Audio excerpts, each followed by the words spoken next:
I used to think that the parts of myself I hated were mistakes, that the anger, jealousy, insecurity, all those emotions that made me feel small or ashamed, were proof that something was wrong with me. I spent years trying to be better, whatever that meant, kinder, more disciplined, more like the person I thought people wanted me to be.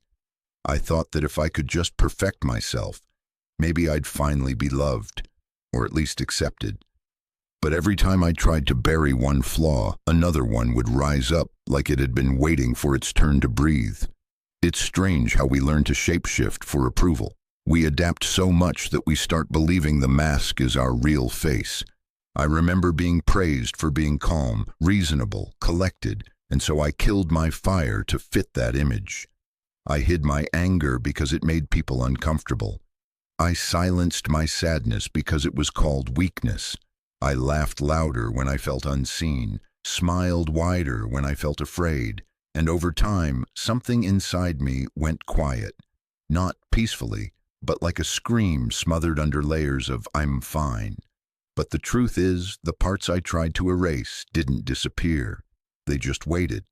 They waited in my dreams, in my reactions, in the way I'd suddenly withdraw from people for no reason.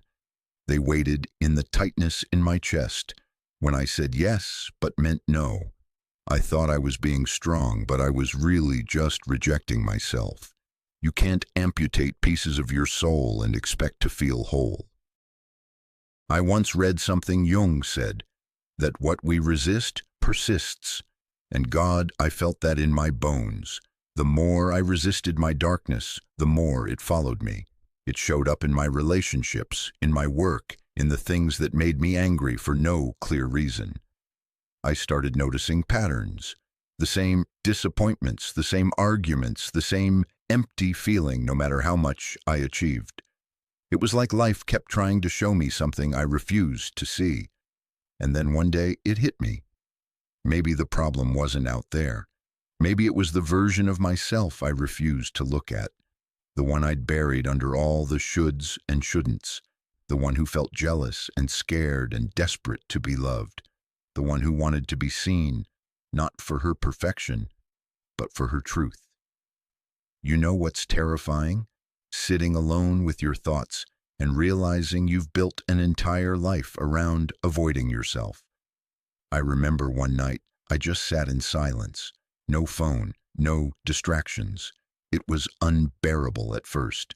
My mind kept throwing old memories at me and the things I said that I shouldn't have, the people I hurt, the times I stayed silent when I should have spoken up. I felt this wave of shame wash over me, like my whole life was being replayed to remind me of how I'd failed. But underneath that shame, something softer began to stir. It wasn't judgment anymore, it was recognition. I started to see that the anger I'd buried wasn't evil. It was a signal. It was the part of me that knew when my boundaries had been crossed. The envy I felt sometimes wasn't about wanting what others had. It was a sign of what I deeply desired for myself. The sadness I fought against wasn't weakness. It was love mourning where it hadn't been expressed. Every emotion I had labeled as wrong was actually trying to tell me something. I just hadn't been listening, and I wonder how much of our suffering comes from refusing to hear our own truth. We call it being strong, positive, mature. But maybe it's just fear wearing a polite smile, because looking at our shadow, really looking, means confronting everything we've spent a lifetime avoiding. The lies we told ourselves, the roles we played to feel safe, the people we blamed to avoid our own pain. It's messy, it's raw, it's brutally honest, but it's also the doorway to something real. The night I stopped running, I cried for hours. Not because I felt broken, but because I finally saw that I wasn't. I saw the child in me who had learned that love was conditional. I saw the teenager who shrank herself to keep peace. I saw the adult who wore competence like armor because she didn't want anyone to see how lost she really was. And for the first time, I didn't try to fix her, I just sat with her. I listened. I said, "You're allowed to be everything you are." Something changes when you stop trying to be good and start trying to be whole. You begin to see that your flaws aren't enemies, they're messengers, that your darkness isn't something to conquer, it's something to understand. And maybe that's what Jung meant when he said that the most terrifying thing is to accept yourself completely, because once you do, there's no one left to fight. I'm still learning, still fumbling through the dark parts. Some days I slip back into old habits, pretending, avoiding, pleasing, but more and more I catch myself. I pause, I breathe, I ask, what am I really feeling right now? Sometimes the answer is ugly, sometimes it's beautiful, most of the time it's both, but it's mine. And that, I think, is where healing begins. Not in perfection, but in honesty. So if you ever find yourself feeling broken or lost, maybe it's not because something's wrong with you. Maybe it's because a part of you is tired of being hidden. Maybe it's knocking on the walls of your own heart, asking to be let out. And maybe, just maybe, that's the beginning of coming home.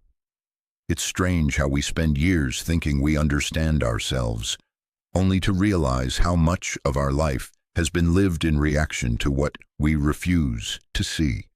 For the longest time, I thought my pain came from other people, from their choices, their words, their absence. But after a while, a pattern began to form, like a reflection I couldn't unsee. Every disappointment, every wound seemed to trace back to something inside me that I hadn't yet faced. It was as if life had been whispering the same lesson again and again, just in different voices. I started noticing small things first. The people who annoyed me the most always shared traits I didn't want to admit were mine.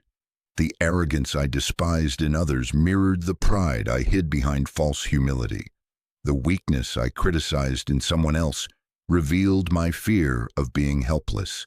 It was uncomfortable, nauseating even, to realize that the very qualities I rejected in others were parts of me asking to be acknowledged. That's when I began to understand what Jung meant by projection. It's like the unconscious paints our inner world onto the outer one, so we can't avoid seeing it. The people we resent, the ones we envy, the ones we can't stop thinking about, they're all mirrors. Not because they're right or wrong, but because they show us what we've disowned. There was someone once who made me feel small, always correcting me, always needing to be right. I used to leave conversations with him feeling angry and belittled. I'd think, why do I let him get to me like that? But after a while, I realized that what really bothered me wasn't his arrogance. It was my own silence, my fear of speaking up, of being seen as difficult, of losing approval. He was only shining a light on the part of me that had forgotten how to stand my ground. That realization was both liberating and terrifying. Because if everything that irritates me says something about me, then I can't hide behind blame anymore. I can't keep saying, they make me feel this way. The truth is, no one makes us feel anything. They just awaken what's already there. It's humbling, isn't it? To see how much of our suffering is self-created, not out of malice, but out of unawareness. We move through life half asleep, projecting fragments of ourselves onto the world, thinking we're seeing reality. But what we're really seeing is our own reflection, distorted, magnified, disguised as fate. I remember sitting in a cafe once, watching people go by, realizing how each person was carrying their own invisible mirror. Some reflected love, some fear, some shame. I thought about how we fall in love with those who mirror our beauty and clash with those who mirror our pain. Both are equally necessary, because both are teachers. There's a quote by Jung I keep close. Everything that irritates us about others can lead us to an understanding of ourselves. When I first read it, it sounded almost cruel, as if he was saying it's all my fault. But over time, I realized it wasn't blame. It was freedom. If the source of pain is within me, then so is the power to heal it. I started experimenting with that awareness. Every time I felt triggered, instead of reacting, I asked myself, what is this showing me about me? It wasn't easy. My pride would resist, my mind would justify, my ego would scramble for a way to stay right. But when I got quiet enough, a softer truth would emerge. Sometimes it was a memory, sometimes it was a forgotten need, sometimes it was just a voice saying, please stop running from me. The hardest part was learning to see the shadow not as a flaw, but as a message. For years, I thought self-growth was about becoming better. Now I see it's about becoming whole. The shadow doesn't disappear when you analyze it. It softens when you listen. It stops haunting you when you stop pretending it's not there. I remember one night when I felt this deep wave of sadness for no reason. I wanted to distract myself, to scroll, to call someone, anything to fill the silence. But something told me to stay. So I sat there, in that heavy, quiet room, and I asked my sadness what it wanted to say. The answer came like a whisper.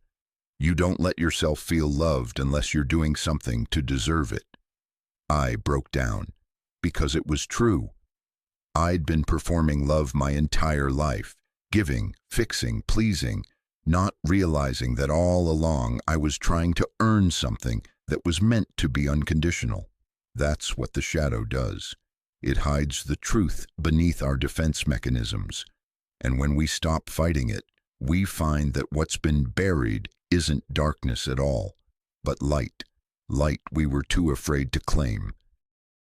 Sometimes I wonder how many of us live half-lived lives, trapped between who we pretend to be and who we truly are. We work so hard to maintain an image that we forget to live honestly. But the shadow has a way of finding us. Through heartbreak, through conflict, through the quiet ache that follows every unspoken truth. And if we're brave enough to listen, to trace those reflections back to ourselves, something miraculous happens. The world becomes a mirror not of judgment, but of understanding. Every person becomes a teacher, every wound, a doorway, every emotion, a path home. I think that's what real awakening feels like. Not some grand revelation, but the simple, trembling acceptance of what's always been there. You stop fighting life and start hearing it. You realize that everything, even the pain, has been conspiring to make you whole. I used to think the shadow was something dark, something shameful, a monster you had to slay to become free. But the more I looked inward, the more I began to see that the shadow wasn't against me. It was me, the forgotten me, the silenced, unpolished, beautifully raw version of myself that had been buried under expectations, guilt, and fear. I think that's what Jung meant when he spoke about the golden shadow. We talk so much about the darkness, the anger, envy, pain, but rarely about the brilliance that gets buried alongside it. Because when we suppress what we think is ugly, we also suffocate what's extraordinary. We don't just hide our flaws, we hide our power. For years, I admired people who were bold, the ones who spoke freely, who didn't apologize for existing. I'd tell myself, they're just built differently. I could never be like that. But deep down, I wasn't admiring them. I was recognizing something I had lost, the courage I once had before life taught me to be careful, the creativity I had as a child before I learned to measure worth in productivity, the laughter that used to come easily before I decided I had to earn joy. That's the thing about the golden shadow. It hides inside our awe. Every time we say, I could never, that's it. That's the part of you that could, that wants to, but has been told it shouldn't. We think admiration is about others, but it's really a memory of our own potential, calling out to be reclaimed. I remember when that realization hit me. I was sitting at an art gallery staring at this painting, a wild, abstract piece, all color and movement. It wasn't perfect, but it was alive. I felt this ache in my chest, like I was mourning something. And then I understood I wasn't longing for the art. I was longing for the part of me that used to create without fear of being seen, the part that didn't care if something was good enough, the part that existed just to express. It's painful realizing how much of yourself you've abandoned to fit into what's acceptable. But there's beauty in that pain. It means the spark is still alive. The golden shadow never dies. It waits. It waits in the people who inspire us, in the things that move us, in the quiet moments when we feel that pull towards something more.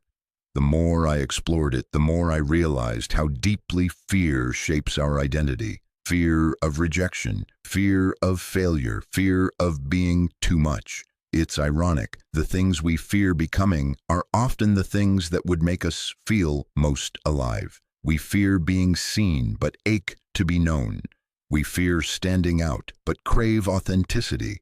We fear failure, but secretly long to try.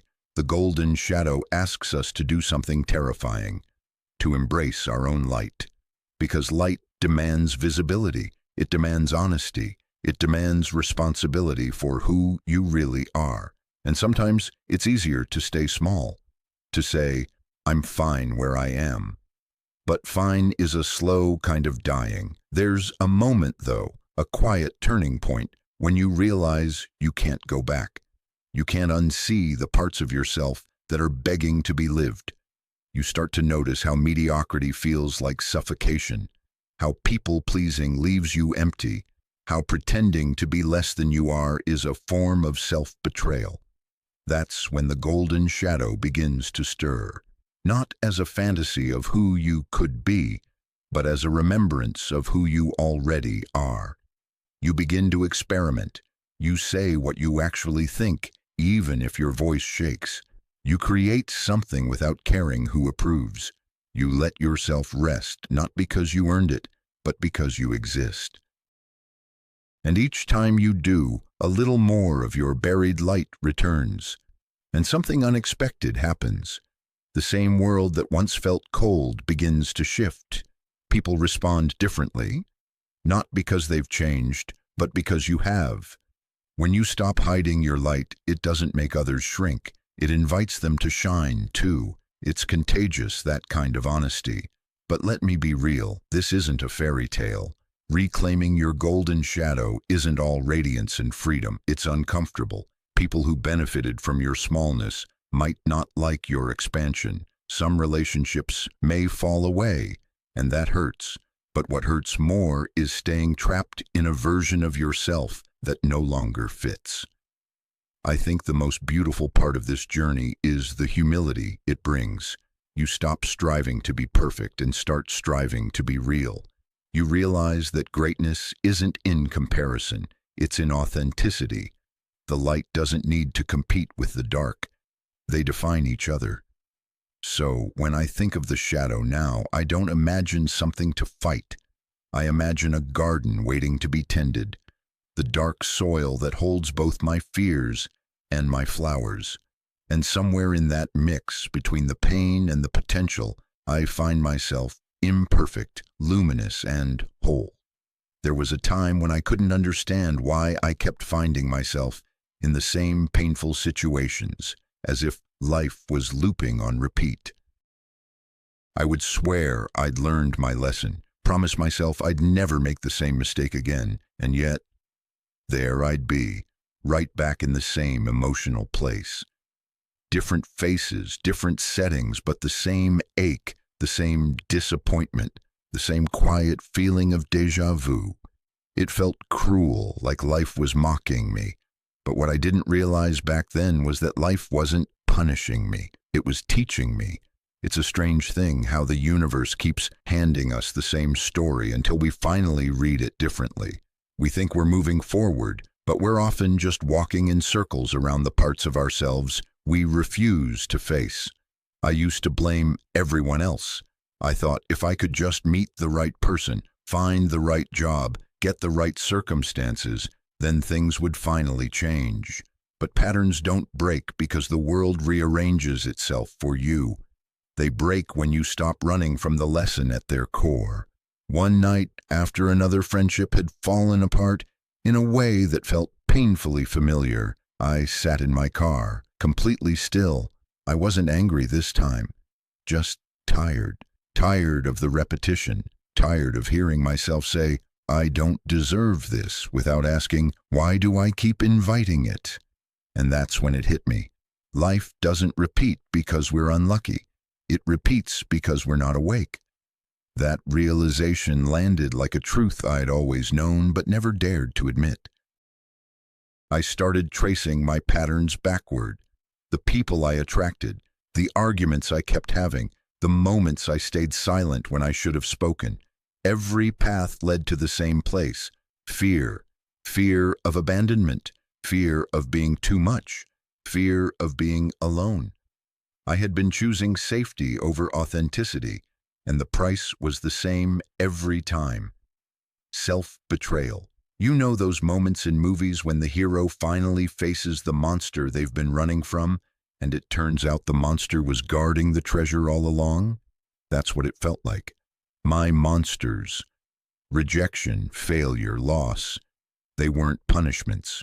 They were invitations. They were saying, look here, this is where the wound is. This is where you stopped trusting yourself. It's funny how we think healing will make life easier. It doesn't. At least, not at first. Healing makes life clearer. And clarity can hurt. You start to see how often you've accepted less than you needed, how often you've mistaken familiarity for love, chaos for passion, control for safety. You realize that some of your deepest habits were born not from choice, but from survival. And that realization changes everything. I remember journaling one night and writing, almost without thinking, life will keep showing you the same pain until you choose differently. It felt like a message from somewhere deeper, not advice, but truth. Because every time I faced a familiar heartbreak, it wasn't the world testing me. It was me testing myself. Will I abandon myself again, or will I stay this time? That's what I've come to see. Growth doesn't come from avoiding the darkness, but from finally turning toward it. The shadow doesn't disappear just because you understand it. It transforms when you let it speak. And what it often says is simple. You've been here before. Don't run this time. Sometimes I still feel the pull of old patterns, that urge to shrink, to please, to smooth over discomfort. But now, when it happens, I pause. I ask, what is this really about? And almost always the answer traces back to something small and scared inside me that just wants to be seen. So instead of fighting it, I listen. I remind myself that awareness is the first act of freedom, and slowly, almost imperceptibly, the pattern starts to loosen. Not because the world changes, but because I do. Because when you stop rejecting your lessons, life stops having to repeat them. That's what no one tells you about transformation. It's not a thunderclap, it's a whisper. It's a moment in your kitchen or your car, or a sleepless night where something inside you shifts from why is this happening to me to what is this showing me? It's small, but it's everything, because that's the moment you stop being a victim of your story and start becoming the author of it. And once you see that, once you feel it, you can't unsee it. You realize that life isn't a cycle of punishment, but a conversation. It keeps repeating the same words until you finally understand their meaning. And when you do, the sentence ends, the story changes, and a new one begins. One where you no longer fear the darkness, because you've learned that the treasure was hidden there all along. When I first started trying to face my shadow consciously, I expected some sort of revelation, like I'd finally see all the hidden parts of myself laid out neatly and everything would make sense. But that's not how it works. It's not neat. It's not organized. It's slow, uncomfortable, and deeply humbling. It's not about discovering some grand truth. It's about learning how to stay present with the parts of yourself you used to run from. I remember sitting in front of a mirror one evening, staring at my own reflection. Not the way you normally glance at yourself, to fix your hair or check your expression before leaving the house, but really looking at the lines, the tension, the tiredness behind the eyes. I thought, this is me. This is what I've built from everything I've avoided. There was sadness in that moment, but also a quiet acceptance. I didn't want to run anymore. The path of integration begins not with change, but with witnessing. You can't heal what you refuse to look at. So I began to watch myself, not with judgment, but with curiosity. When I got angry, I tried to see the fear underneath. When I felt jealous, I asked what part of me felt unworthy. When I shut down emotionally, I asked what I was protecting. I became both the experiencer and the observer, and that's where transformation really began. Not through control, but through awareness. It's hard, though. Awareness doesn't always feel like progress. Sometimes it feels worse because you can't unsee your patterns once you notice them. You become painfully aware of every moment you choose fear over honesty, every time you say yes when you mean no. But awareness, even when it hurts, is a kind of light. It's not there to shame you. It's there to show you the way out. I used to think integration meant fixing myself, polishing the rough edges, silencing the inner critic, becoming calm and balanced. But integration isn't about perfection. It's about relationship. It's about learning to live with yourself, all of yourself, without the constant battle. It's realizing that the goal isn't to be without darkness, but to make peace with it. One of the most powerful shifts came when I stopped saying, "What's wrong with me?" and started saying, "What happened to me?" That small change in language opened a door to compassion. I began to see that so much of what I had labeled as weakness, the need for control, the overthinking, the fear of rejection, wasn't brokenness. It was protection. It was how I learned to survive. The shadow isn't the enemy. It's the child who never got to feel safe. Sometimes when old wounds surface, I place my hand over my heart and say, "You're safe now." It sounds small, maybe even silly, but it's powerful, because the shadow doesn't need analysis, it needs gentleness. It doesn't need punishment, it needs permission. Permission to exist, to speak, to be seen without being fixed. There's a certain peace that comes with that. You stop trying to overcome yourself. You stop looking for something outside to fill the emptiness. You begin to understand that the emptiness isn't a flaw. It's space. Space for the truth to finally breathe. Of course, there are still moments when the old voice returns, the one that says, "You should be further along by now." When that happens, I remind myself that healing isn't linear. Some days are full of clarity, others are fog. Some days you feel free, others you feel trapped in the same loops. But every moment you choose awareness over avoidance, you're breaking a pattern that's probably been there for generations. That's not failure, that's courage. And maybe that's what integration really is. Not some destination of eternal peace, but a willingness to stay in conversation with yourself. To keep asking, what am I feeling? What am I avoiding? What do I need right now? To treat your inner world not like a battlefield, but like a home you're learning to inhabit again. The more I practice that, the less the world outside controls me. People can project, misunderstand, reject, but those things no longer define me the way they used to, because once you begin to make peace with your own shadow, you realize that no one else's light or darkness can threaten your wholeness. It's strange. Integration doesn't make you invincible. It just makes you real. You stop performing strength and start embodying honesty. You begin to feel both the pain and the beauty of being fully human. And in that raw, imperfect space, something sacred emerges. Not control, not certainty, but connection. Connection with yourself, with others, with life itself. That's when you realize you were never meant to conquer the shadow. You were meant to walk beside it, to let it guide you back to yourself. There comes a moment when you realize that all the striving, all the effort to become something, to prove something, was never about growth. It was about escape. Escape from the fear that maybe you're not enough. Escape from the silence that makes you feel small. Escape from the truth that you've been at war with yourself for as long as you can remember. For me, that realization came quietly.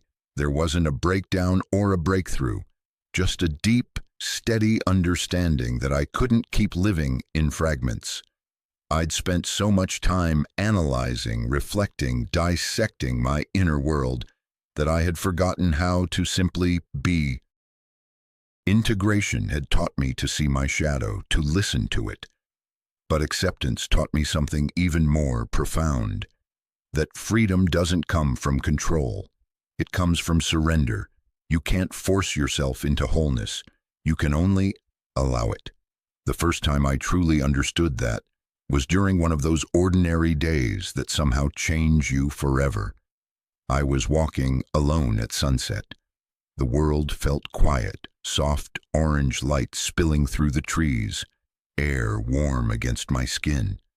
I wasn't thinking about anything, and for once that felt okay. And then without warning, this sense of peace washed over me. Not the dramatic kind that comes with revelation, but the kind that simply is. I realized that for that moment, I didn't need to become anyone. I didn't need to fix anything. I didn't need to earn love or hide my pain. I was enough as I was. That moment lasted only seconds, but it was enough to change how I understood myself. I began to see that the whole journey, the darkness, the struggle, the grief, wasn't leading to a better version of me.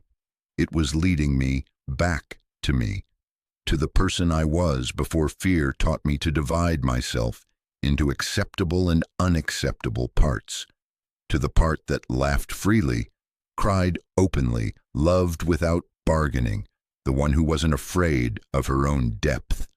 I think the hardest part of this process is forgiveness, not of others, but of ourselves, for the ways we abandoned our truth, for the times we silenced our intuition, for the moments we betrayed what we knew just to feel safe. But forgiveness, I've learned, isn't a one-time act. It's a way of living. Every day you choose compassion over self-criticism, you're forgiving. Every time you let yourself rest without guilt, you're forgiving. Every moment you allow yourself to feel without rushing to fix, you're forgiving.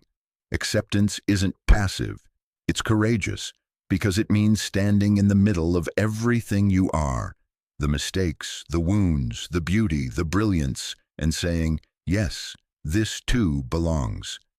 That's the paradox Jung talked about, that healing requires embracing contradiction, light and dark, fear and courage, chaos and peace. The moment we stop dividing them, we stop dividing ourselves. And that's when something incredible happens. The very things we thought made us broken become the bridge to connection. I've started to see beauty in the cracks, in the unfinished, the uncertain, the imperfect, because those are the places where the truth leaks through. I no longer want to be flawless. I want to be real. I want to live in a way that lets the whole of me breathe. The laughter and the tears, the certainty and the doubt, the love and the loss. And maybe that's what liberation really is. Not the absence of fear or pain, but the presence of acceptance. When you stop fighting life, it stops fighting back. When you stop judging yourself, the world feels softer. When you finally say, I am enough, everything inside you exhales. I used to chase meaning in books, in people, in achievements, always searching for that moment that would make it all make sense. Now I see that meaning isn't something you find. It's something you live. It's in every small act of honesty, every quiet breath of presence, every time you choose to see yourself clearly and stay anyway. That's what the journey through the shadow was always pointing toward. Not perfection, not enlightenment, but homecoming. A return to the self I'd abandoned. And the beautiful thing is, she never stopped waiting. She was there all along, patient, steady, and whole, whispering through every failure, every heartbreak, every moment of silence. You are already free. There's a strange lightness that comes after years of wrestling with yourself, not because the struggles disappear, but because you finally stop demanding that they do. You begin to see that the pain was never an obstacle to peace. It was part of the path. I think that's the real meaning of awakening, not some mystical escape from suffering, but a quiet understanding that even your darkness has purpose. For so long I believed freedom meant eliminating pain. I thought if I healed enough, forgave enough, understood enough, then I would finally stop hurting. But the truth is, you don't stop hurting. You just stop fearing the hurt. You stop making it mean that something's wrong with you. Pain becomes what it always was, a messenger, a reminder that you're alive, that you care, that you still have a heart capable of feeling deeply. The first time I truly understood this, I was sitting across from someone I loved, realizing that our paths were diverging. Everything in me wanted to resist, to cling, to change the outcome. But somewhere deeper, there was this calm voice that said, "Let go." I didn't fight it. I didn't rationalize. I just let the moment be what it was. Heartbreaking and sacred at the same time. For the first time, I felt grief and peace coexist in the same breath. That's when I knew I had changed, because before I would have tried to fix it, to make sense of it, to protect myself from the ache. But now I could sit inside it and still feel whole.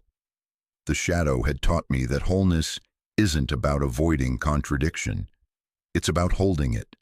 You can be strong and scared, loving and angry, healing and hurting. You can say goodbye and still be grateful. It's taken me years to learn that the world doesn't owe me comfort. It offers me growth, and growth often arrives disguised as loss. Every person who's hurt me, every disappointment, every failure, they were all mirrors, showing me where I wasn't yet free.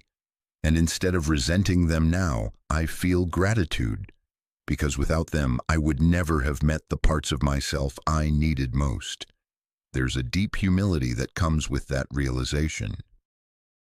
You stop seeing life as something happening to you and start seeing it as something happening for you, to wake you, to shape you, to guide you back home. You realize that your shadow was never your enemy. It was your teacher, the part of you brave enough to hold the truth you weren't ready to face. Sometimes I still feel that old resistance, the urge to control, to protect, to run. But now, when it comes, I smile. I see it for what it is, a reflex, not a reality, and I breathe through it. I remind myself that I've walked through darkness before and found light there. I remind myself that I don't need certainty to trust. I just need honesty. It's funny, after all the searching, the reading, the reflecting, the simplest truths are the ones that free you. You realize you've been standing in an open doorway all along, believing it was locked. You realize that the key you were looking for was in your own pocket, hidden under layers of fear and denial. You realize that freedom isn't something you reach for, it's something you remember. Now, when I wake up in the morning, I try not to think about who I need to become. I just ask myself, how can I be real today? Some days that means being joyful. Others it means being quiet or angry or tired. But whatever it is, I let it be enough. because I finally understand that being human was never a flaw. It's the whole point. Maybe that's what Jung meant when he said that the privilege of a lifetime is to become who you truly are. It's not about transcending your humanity. It's about inhabiting it fully, the laughter, the tears, the chaos, the calm. It's about living in such a way that even your scars start to feel sacred, because they remind you of where you've been and how far you've come. I used to fear the darkness within me. Now I see it as proof of depth. I used to crave perfection. Now I crave truth. And somewhere along the way, I stopped running and started living, not perfectly, not peacefully all the time, but honestly. And that, I think, is the quiet kind of freedom most people spend their whole lives searching for. I think what surprises me most now is how ordinary wholeness feels. It's not some constant state of bliss or clarity. It's not that you stop hurting or doubting. It's just that the noise inside you softens. You wake up and realize you don't have to perform anymore. Not for the world, not for yourself. There's a stillness to it, a quiet confidence that doesn't need to prove anything. I used to think awakening would make me invincible, but instead it's made me tender. I cry more easily now. I feel things more deeply. The difference is I don't apologize for it anymore. I don't see sensitivity as weakness. It's proof that I'm present. I'd rather feel everything than live numb, pretending I'm okay just to make the world comfortable. Sometimes when I look back, I wonder how many years I lost trying to be someone else. All that energy spent keeping up an image, editing myself, wearing masks, and for what? To be loved for something I wasn't? The irony is, the love I was searching for was waiting behind every mask I wore. The moment I dropped the performance, real connection began to find me. Not because I became perfect, but because I became visible. You start to notice how much changes when you live from truth. The people who stay in your life feel different. The conversations deepen. Even silence feels sacred. You realize how rare it is to meet someone who doesn't need you to be convenient, who's not scared of your shadow because they've met their own. Those are the people you can sit in the dark with and still feel seen. But even if no one else understands, you stop feeling lonely in the same way. There's a companionship within you now. The shadow that once scared you has become an ally. When pain comes, you don't run, you listen. When fear shows up, you hold its hand instead of pushing it away. You learn to trust the rhythm of your own unfolding. And when things fall apart, as they still do, you don't collapse in the same way. You bend. You breathe. You whisper to yourself, this too belongs. Because you've learned that even endings can be holy, that loss can be an opening, that grief can coexist with gratitude. You no longer need life to be tidy, to be meaningful. I've started to see the beauty in impermanence. How everything changes, how everyone leaves something behind. How even the most painful moments shape us into people who can hold more love. There's freedom in that. The kind of freedom that comes when you realize that nothing needs to last forever to matter. Sometimes I wonder if this was the lesson all along, to stop searching for purpose like it's somewhere out there and start living with presence right here. Maybe the meaning of life isn't found in some grand revelation, but in the way you choose to meet each moment. The way you breathe through uncertainty. The way you look at yourself in the mirror and say, I'm still here and that's enough.